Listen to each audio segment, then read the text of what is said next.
All right, welcome back to the show. My name is Ryan Morrison, and today we have Emefa Boamah. She is a trauma-informed life and business coach, breathwork facilitator, and embodiment guide for women and non-binary leaders. Drawing from her Ghanaian Ewe lineage, personal healing journey, and professional training, she helps clients reconnect with their bodies and lead from a place of wholeness. Welcome to the show, Emefa. Thank you, Ryan. I'm super honored and delighted to be here today. Awesome. Well, I'm super happy to have you here too. And, we had a great conversation yesterday. That's why I'm super sunburnt right now. Shout out to Bamboo. We will do a reading for them later as well as a sponsor of the podcast. But Emefa, you have such a rich history and there's so much that goes into your background and your journey. So I'd love to give you the opportunity to just introduce yourself, talk about your lineage, and then talk about how we got here today. Thank you so much. I typically like to open all of my spaces with just like one breath to land into the body. So for those who are listening, if you can, I'm going to invite you to join me too. Just close your eyes for a second. Allow your feet to be firmly on the ground. We'll take one big collective breath in through the nose. Hold it for a second. And then blow it out gently, relaxing the shoulders.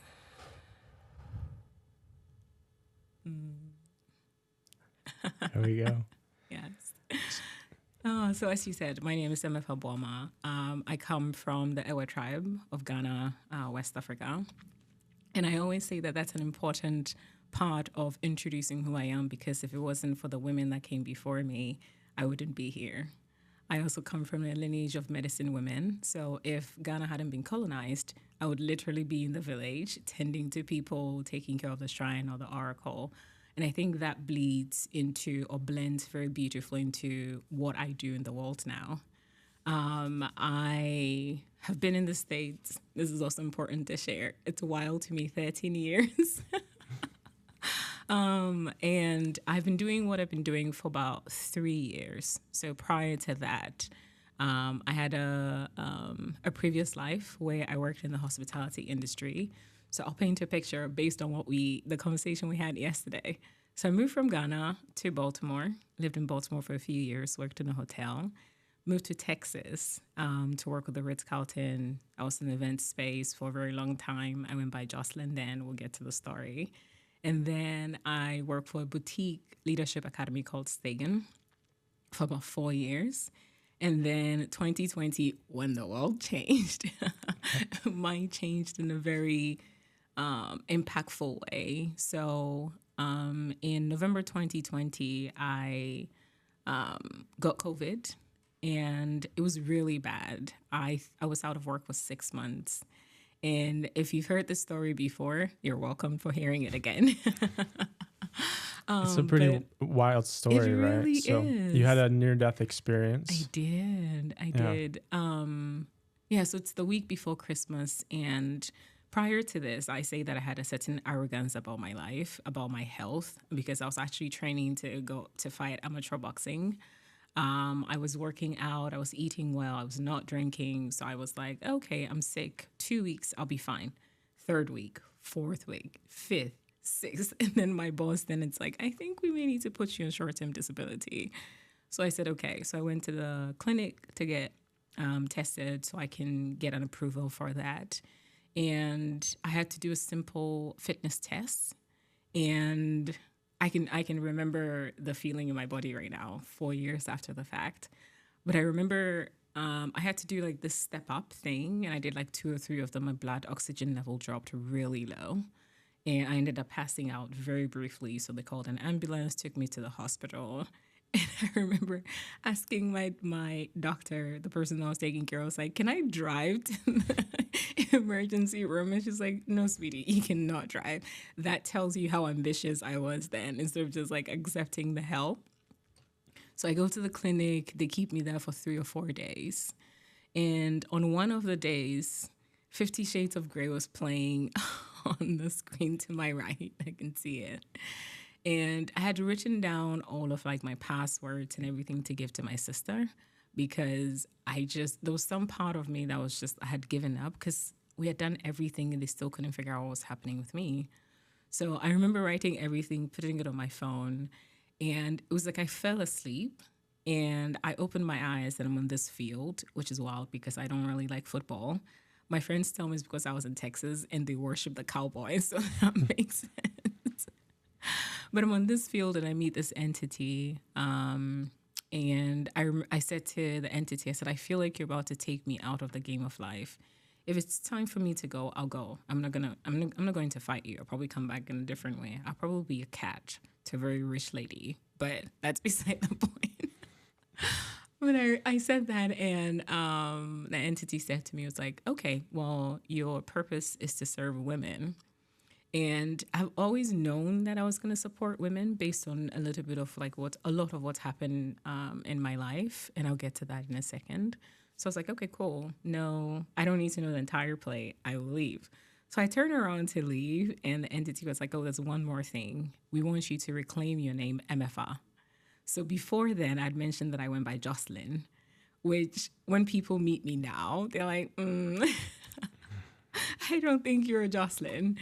And that was very significant because that was like an outward expression of what was happening internally for me, that sometimes if I don't look at pictures or I don't meet people who know me as Jocelyn, it blows my mind that there was such a drastic shift in just who I was and who I had become. So the name wasn't just like outward, it was like a marked expression of what was happening internally.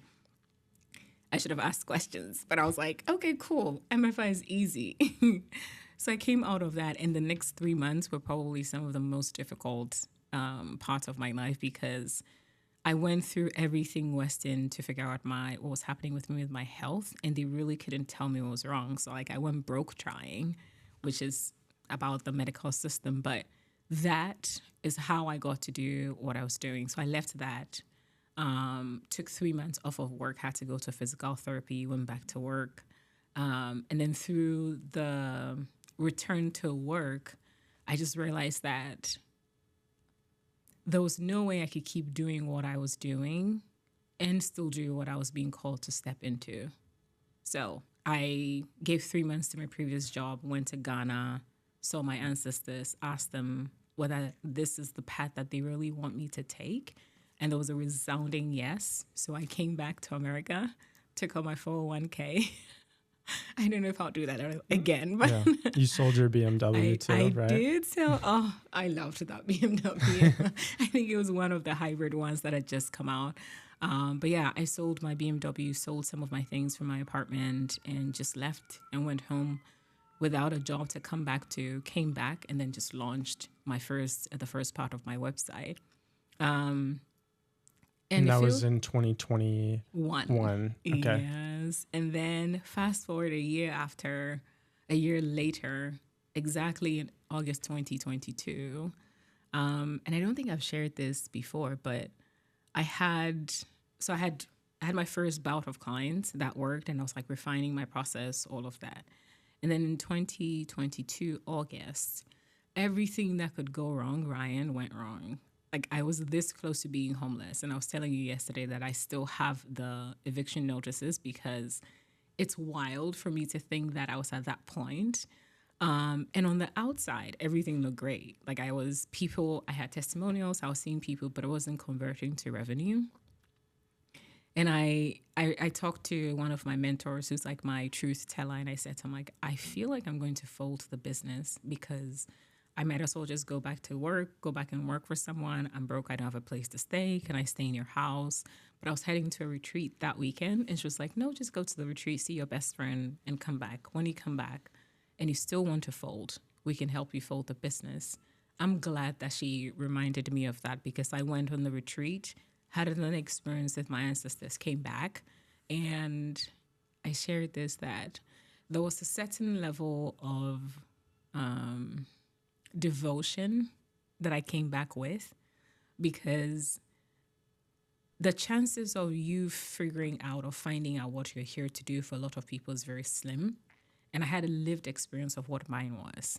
So it was a coming together moment of like, this is what I'm here to do, and I'm going to live my life in devotion to it. So whatever resources I need, whether it's training or my ancestors or support or clients, I usually just hand it over to the purpose and say, since you've chosen to express yourself through me, I'm going to need you to take care of me so I can do that. Absolutely. Yeah. It's funny you say that because I just recently made a post about the idea of fear versus faith. And the emotions of fear and faith are the same in the body, but the difference is the action that you take, right? Fear is stifling. It holds you back and you freeze. Whereas faith is, I'm going to lean into that through the devotion and the purpose that I believe that I have and go all in, right? And I think that's a lot of founders, every founder that I've ever known actually have had to make that decision at one point in their life to leave the cushy corporate job or even bypass it altogether and go all in on themselves. And that's a scary decision, right? It really So is. I want to bring back more, have a deeper conversation about your upbringing in Ghana and how that's kind of shaped your worldview through your ancestors, but also how those experiences and those lessons that you're bringing from your heritage are informing your practice as a spiritual coach and as a professional development coach as well for women and women founders. So could we maybe, Ben, pull up the image of Ghana, and maybe you could show us where you're from as well? So I'm from the Volta region, which is closer to the bottom, closer to the. So I'm from the place I come from is called Tegbi, so Tegbi, but right at the closest to the bottom, it's the Volta region. Are we close? Yes. So the western, it's a bit closer down. A little more western. Or you can just put in Volta region, Ghana, and then it'll probably pull it up a bit closer for you. You want to search that up? How do you spell it? Volta. There we go. Just having fun with the picture-in-picture view. Yes. Okay, that's cool. Yeah, that's right there. There we go. Awesome. So tell us a little bit more about your upbringing and how, because you told me too that the Western world and where you're from have very different views. You have the masculine, you have the masculine essence in the United States and how it's kind of like gung ho and go get what you want, and then the feminine essence from where you're from. So let's just dive into that a little bit and how it informs your practice and your business. I always love looking at things from like archetypal. Sometimes it could be like it could be a bit reductive to think of it that way. So my family is from matrilineally. I'm from the Awa tribe. I grew up in Accra though. So Accra is like, think of Accra as the main city, and then Volta region is part of the rural area. So growing up in Accra, I went to a Catholic school with its own complications.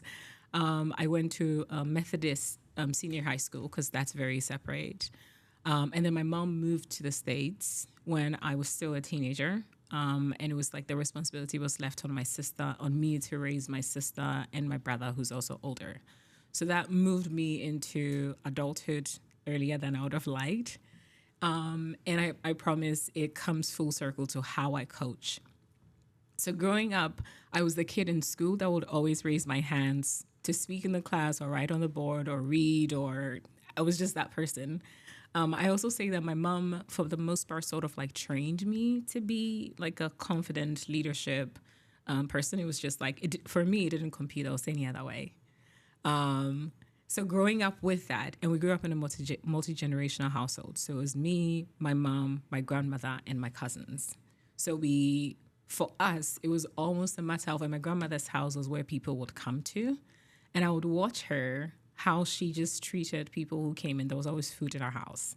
People would come in, and people who were having marital problems would come to her, and she would like mediate these conversations. And she was also like very well known in the church. So she was like a matriarch in the church as well. So I grew up Christian. And there was something about watching the way that she would work with people without necessarily shouting or screaming. But there was this way that she facilitated things that I was like, this is so cool. And my grandmother would always tell me, she was like, this is who you're meant to be, right? So no matter what I was doing around, I was also thought to be a boy. when my mom was pregnant with me, she thought I was going to be a boy. So they got everything for boys. And then I came out and I was like, surprise, I'm a girl. So for a very long time before I started developing as a girl, my nickname was Small Boy because everyone just thought I was a boy. So I think when I stepped into leadership positions, it made sense for people because I was a boy, or they thought I was a boy. So once I started becoming a girl, then it wasn't computing for people why I was the one like bullying boys. I wasn't bullying them. They were bullying someone and I was standing up for people. So people would bring their sons to my mom or to my grandma and be like, oh, your daughter did this. And my mom would be like, oh, I mean, what was your son doing? You know, like what was happening? And that part of standing up for people, being the one that spoke a lot in my in class, seeing my grandmother and how she facilitated conversations. And I also have quite a bit of sexual assault, physical, emotional growing up, which I think that's the dark side of growing up in a country that's mostly feminine, right? It's like there's the masculine part of it tends to overpower.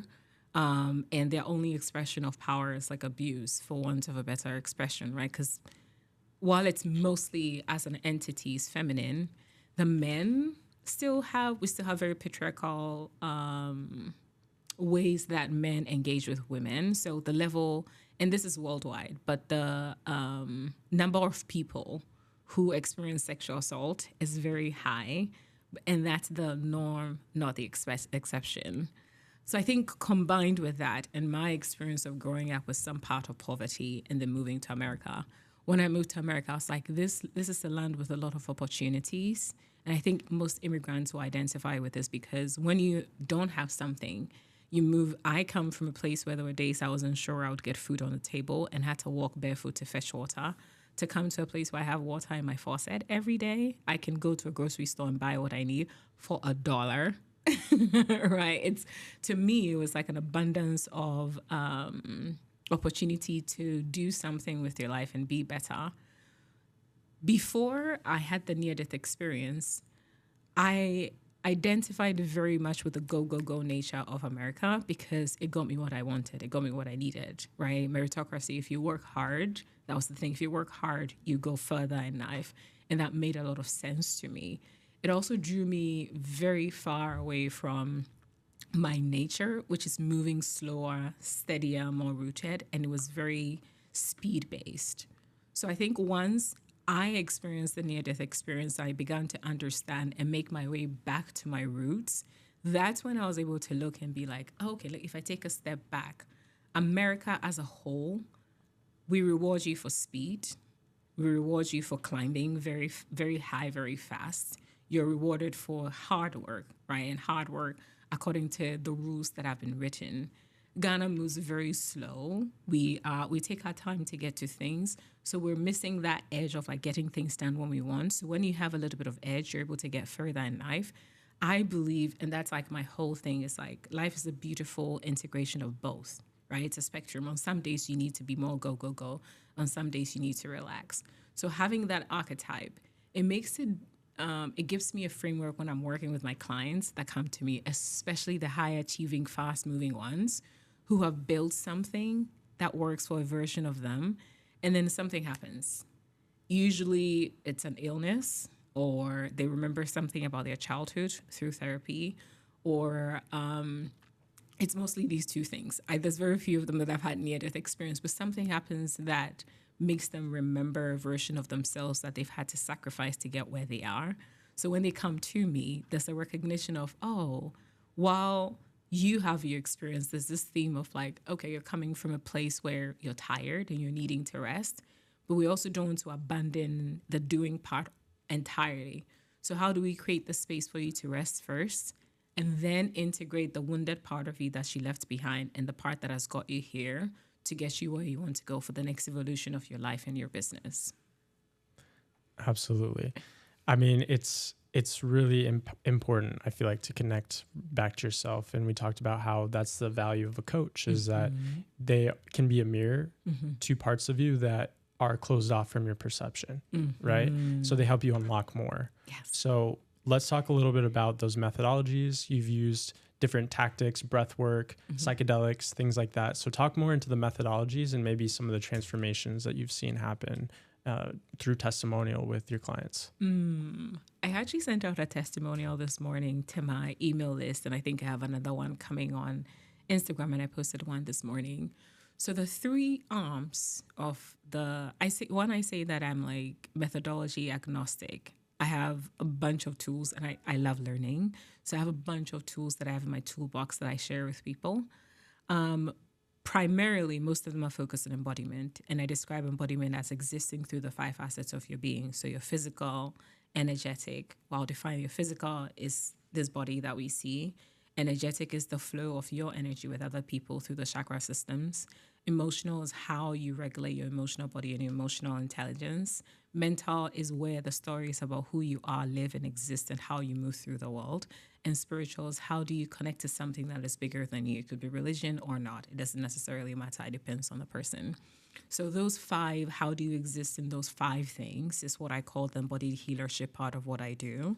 And then the embodied leadership part is how do you transfer that? So how do those relate to your business or your movements, your vocation? The physical for that is how the products, offerings, and services that you give to people, or the place where you run your business from physically. The energetic is the flow of resources. So how is money, time, and people flowing through your business? The emotional is how do you feel about the business that you have, and how do your clients feel after they've experienced your product or your service? The mental is the strategy part of what we do. So it's like, how are you getting clients in? How are you marketing? How are you doing all that? That's where the traditional business plan of running a business lives. And then the spiritual is, why does your business exist? What's the purpose behind making money? So what we do in embodied healership and leadership is map those two, see where there's congruence or not, and how do we create that? That's the umbrella of the movement of what I have. Now, if we break them down, I work with clients in one-on-one settings. I work with them in groups. The group one is coming up, that's in habit. And then I also work with them in psychedelic spaces. So the one-on-one and psychedelics are usually what I call the rites of passage, where we go through separation, liminality, integration. And what I find in all these 3 umbrellas is, first, when people come to me, whether they are aware that they're disconnected or not, the first thing we do is land in the body in this time and space. Embodiment, for a lot of people, think that you have to move from your mind into your physical body instantly. That's the reason why they're separated. So first, we understand, why is there separation in the first place, right? Or what does the separation even feel like? And then how do we support you in safely landing into whichever facet is the most accessible? And again, because of the archetype of America, most of the women that come to me exist in their head a lot because that's what they've been rewarded for. So it's like getting the brain or the mind to recognize that, hey, there are other people at the table and you don't have to do this by yourself, which also brings a little bit of parts work. So that's the first part of what we do in our time together. It's just like recognizing that you have different bodies or different facets, and how do we get you present in all of them, not all at the same time, with the one that we can access the most easily. And then from that, once there's a felt sense of where they are, then we can start to look at their business, right? If they have a business or what they're working on, whatever it is, and then we map it. So that's like the 3-prong approach that I use.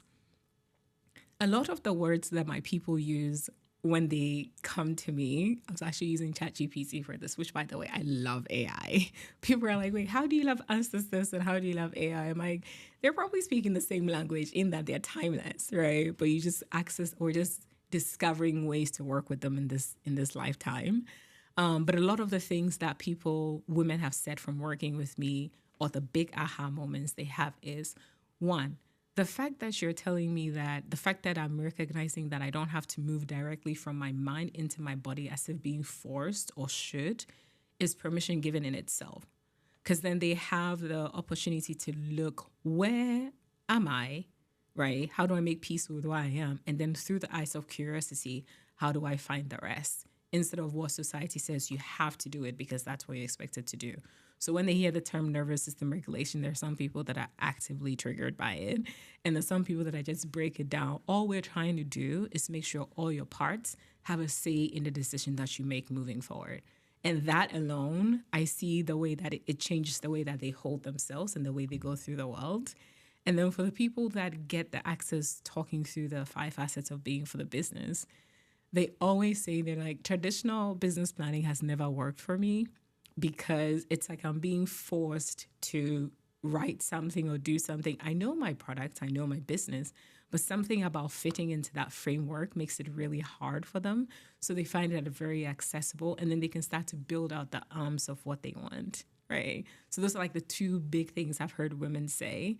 And yesterday I made a story. I finished a coaching package with a client, and I said, oh, POV, you thought you were getting a life and business coach, but what she got was a spiritual guide, an oracle, an intuitive business strategist. And then I think I wrote something like a seer. And also you got the life and business coach and a friend as well, because those are the arms of what women realize that they get from me, because almost every time they say that my coaching begins where most traditional coaches end, which is that we're not just trying to get somewhere. It's like, who do you have to be, right, to do what you need to do to have what you want to have? And I think that's like the superpower I bring to my coaches and to my clients and what they discover or realize through our work together. Absolutely. It's awesome, right? It's a fully embodied approach to integrating your life and your business, right? Mm-hmm. And you don't have to be a business woman to work with you, right? Because those different areas of embodiment go towards your career and other things too outside of being a founder. But I know you love working with female founders, and so hopefully there are some listening, and we have a couple minutes left. So I wanted to give you the opportunity to talk about the upcoming 5-week session, right? It's a workshop incubator. Yes. So Ben, could you pull up Emefa's website, and let's see, do we need to navigate to I think we're here, right? Yes, this is the page. So one of the things that I didn't mention when I was talking, and we talked about this yesterday, is I believe that everything in this world has its own soul, its essence, its way of being in the world. So before I create anything, I sit with the soul of the thing. Now, inhabit is a word that has been living in my my space for years. So I ran a previous version of this, which was called More. And then this time around, when it came to be put out into the world, I said I wanted to become inhabit, just the concept of being, like I said, in your body in this time and space in the 5 facets. So I created this for space holders. When I say space holder, I'm talking about founders, coaches, healers, anyone really who holds space for other people. Because what I learned, especially after the election, is that most of us who are in this space are giving of ourselves to help regulate other people that we don't have a place to go to be tended to. And then some of them have also gone so far from why they started their business in the first place. So I created this for a place, I created this incubator for a place where we just talked about it. 1, come back into your body, surrounded by other women who are walking similar yet different paths with you. Then we orient towards your business or your movement or your career or where you are. The thing, I think of it as the movement, the thing that you're here to do. We orient towards that. That's the second module 2. Module 3, we bring it together. What is the synergy between the two of you or lack of it thereof? Module 4, I give them coaching. So everyone gets like hot seat coaching. And then I walk them through what they're working on, where they're feeling stuck, and then we work through that. And then we have a closing ceremony, which is module 5. In that module 5, we create a 30-day plan on how to integrate and execute everything that we've learned. So that starts May 6, 2025. We meet every Wednesday, 2 p.m. to 3:30 p.m. For a live teaching. And then we have a Q&A at the end. And then they have access to play sheets and stuff that they can remain engaged in the portal and with the other women that are going to be in that space. That's awesome. Thank you. And the program is taking place at Bamboo Ann Arbor, right? It's taking place online. Online? Yes, okay. Virtually. I will be recording it online.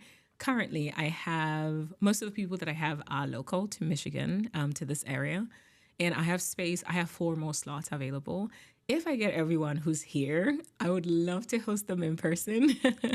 Right. That would be the dream. But I also want to make it accessible for people who are not in Michigan that want to participate in it to have the opportunity to do so.